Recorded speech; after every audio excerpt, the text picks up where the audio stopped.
Unasoma kozi gani? Unasoma kozi gani?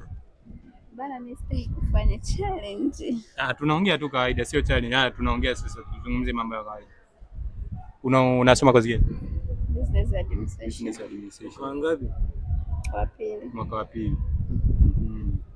Hivi unaweza ukanitajia tabia 3 ambazo huzipendi kutoka kwa wanachuo wenzako, especially CBE, ambazo unasema yani hizi zinachafua character ya mtu na hawapasi kuzifanya kabisa, yani ukifanya yani huu jamii inavyokuchukulia na wewe unavyofanya inakuchukulia tofauti. Ni tabia ya mtu ambaye sipendi. Generally, sio mtu mmoja mmoja, no, generally.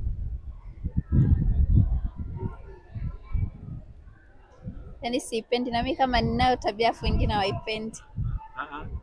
Mimi wewe usiongelee upande wako. Wewe ongelea kwa zile tabia ambazo unaona kwamba zinachafua ile taswira ya wanachuo, especially wanachuo wa CBE.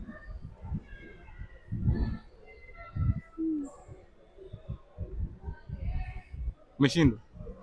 Bana mimi siwezi. Uwezi. Sawa bana. Umesema unasomea nini? Business administration, biashara, si ndio?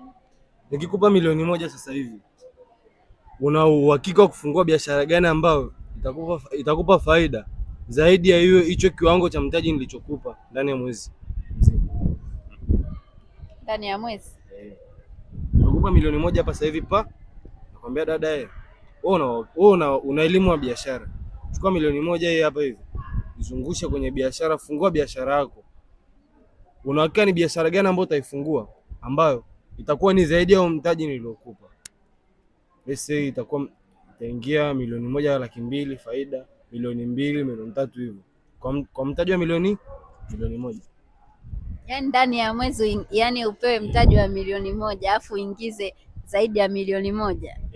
Hiyo biashara gani? Uongo. Zipo biashara. Sasa utuambie sasa, kwa sababu unasoma business administration, kwamba tayari akili ya biashara na huko mwaka wa pili. Sasa hivi tayari certificate tayari umeshapata.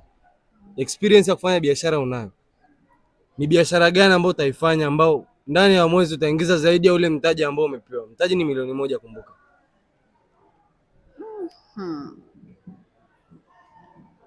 Wow. Hapana, biashara kufikisha yani zaidi ya mwezi milioni 1 ipite, na hapana. Wewe sasa ni wewe mtaji wako. Ukiambiwa sasa hivi upewe mtaji wa shilingi ngapi ambao una uhakika wa kuingiza kiasi kikubwa ndani ya mwezi mzima cha kukidhi mahitaji yako, kujilipia ada na mambo mengine mengi? Milioni 10. So kweli. Anyway, wewe unaweza ukatuambia hapo, comment ukatuambia wewe ukipewa hiyo milioni 1 unaweza ukafanya kitu gani? Dada yetu anasema business administration. Tumemuuliza swali la kibiashara, ameshindwa kutupa jibu, amesema kwa kweli haiwezekani. Lakini tunajua wewe mwanetu unaweza kuwa unajua. Sasa tukutane hapo kwenye comment section tuambizane. Anyway, usisahau kutufuatilia, usisahau kushare, kulike, comment pia.